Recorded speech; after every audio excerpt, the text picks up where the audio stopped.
Bringing you the latest news from Bucks County, this is the Courier Times Update with Rachel Cannelli. This Courier Times Update is brought to you by St. Mary Medical Center in Langhorne, PA. It's your health, expect more. Good afternoon, everyone. I'm Rachel Cannelli reporting from the Courier Times newsroom with what you need to know about what's going on in our community on this Wednesday, August 21st. A fatal multi-vehicle accident closed part of I-95 between Bristol Township and Middletown today. PennDOT reported the accident occurred northbound between Route 413 and Business Route 1. Both northbound lanes were closed while state police investigated. There was no word on the cause of the crash or the identity of who was killed. The Bucks County coroner was called to the scene. Reporter Joe Chevalier will be bringing you the latest updates at buckscountycouriertimes.com. Lower Southampton police are trying to identify a woman who allegedly stole almost $400 in disposable razors at a Feasterville supermarket earlier this week. The suspect is described as a female in her early 20s with long brown hair. She was wearing a gray zippered sweatshirt and bright pink pants, and she was also seen getting into the passenger side of a gray or silver car. Anyone who recognizes her is asked to contact police at 215-357-1235. Reporter Joe Chevalier also has this story on our website. A Hilltown man who pleaded guilty to hiding his 4 young sons from his estranged wife in a California desert has vowed to take them back, but this time using the law. Musa Awan failed to return his sons, who range in age from 6 to 12, to their mother at a Hilltown pizzeria after a scheduled visit in March. As part of his plea deal, Awan, who's from Egypt, was sentenced to time served and 46 months probation. He's also banned from traveling outside the United States. She told him she wished she never had him. That's why I came and I took him. I drove coast to coast, back to back. Any father will understand when a child calls you and says, "Dad, help, I have to be there." And the reason I feel guilty is because I don't want to put him on the stand and then eventually they're going to end up being and she's not good with him at home. And I will take him back, but by the law this time. Awan's estranged wife, Heather, has sole custody of their children.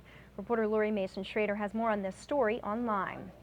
When we return, our very own Kimberly Flanders will share her recent moving experience at an area farm. We'll be right back.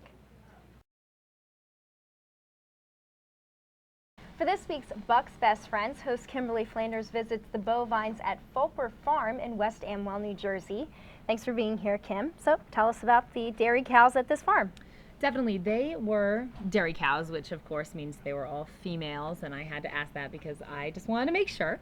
But we caught up with this, it's a family-owned farm, and we talked with one of the farmers that owns the place. He talked about the cow care, cow maintenance, and pretty much everything at that farm revolves around the cows, pretty much. Taking care of them, feeding them, everything revolves around the cows, and of course milking them. I was picturing, when I first went in, like 4 cows and they hand milk them, but I was totally wrong. It was like over 100 cows, bunch of machines they suck onto the udders and remove the milk. It's a whole process, and so you can check it out, but I can let you know, these cows were utterly adorable.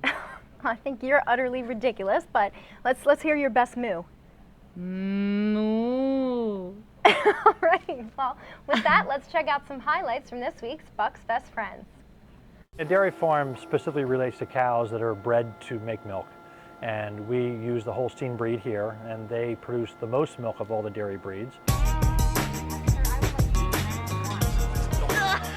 We have 250 head of dairy cattle, which includes all the young stock. So we raise all our calves, and we bring them into the milking herd. It takes 2 years to do that. We actually, right now, about 120 cows that actually are milking every day, twice a day. Try to touch it or something. Oh! See how rough it is? It's really rough. Yeah, it's really. So it starts at 4:30 in the morning. The first chores that we do first thing in the morning are milk the cows and feed the cows and feed the calves. In the summer, it's really hectic because what we're doing is we're producing all the feed we need to feed them throughout the winter. So all summer long, we're baling hay, we're chopping haylage, we're growing corn to harvest in the fall. We're doing all these things in preparation that we have enough to feed the cows throughout the winter. You can see Kimberly's full video at buckscountycouriertimes.com.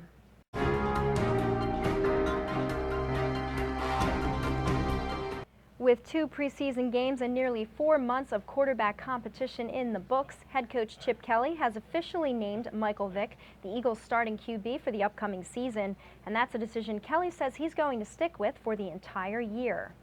No, I'm not surprised at all. I mean, Coach called me in this morning and told me what the situation was going to be. And, I told him thank you and I appreciate it and I won't let him down. And that was pretty much it. So whether it happened now or 2 weeks from now, I'm still going to have the same approach, same mindset as I The competitor in me, you always want to be the one on the field playing, but at the same time, I love Mike and we've gone about it the right way. We've kept a great friendship and we pushed each other, and I'm proud of him, and I'm gonna do anything I can to help him to become the best quarterback possible. And I'm excited for him, and nothing changes in my preparation. I'm still gonna prepare the same way. Both Foles and Vick impressed in the preseason, showing the ability to run Kelly's up-tempo style offense. Vick stood out, though, with completing 13 of 15 passes for 199 yards and a touchdown. Foles was 11 for 14 with 96 yards and a score. Reporter Ed Kratz has more on our website about the Eagles as they look ahead to Saturday's preseason game at Jacksonville. The Council Rock South Invitational had a lot of strong play from its participants on Tuesday, but the hosts won the tournament on a tiebreaker over CB East. The individual champion was CB East junior Kyle Cost with a 1-over-par 37. While strictly a non-league affair, the Invitational prepares each team for the upcoming season. The Hatters will be taking on CB East Wednesday on their home course in a match that counts in the Suburban One League Continental Conference standings. Reporter Stuart London has all the details on Tuesday's tournament online. And of course, you can also find updates for all of these stories at buckscountycouriertimes.com or follow me on Twitter for your latest local news. I'm Rachel Kennelly. Thanks for watching. Have a happy Wednesday.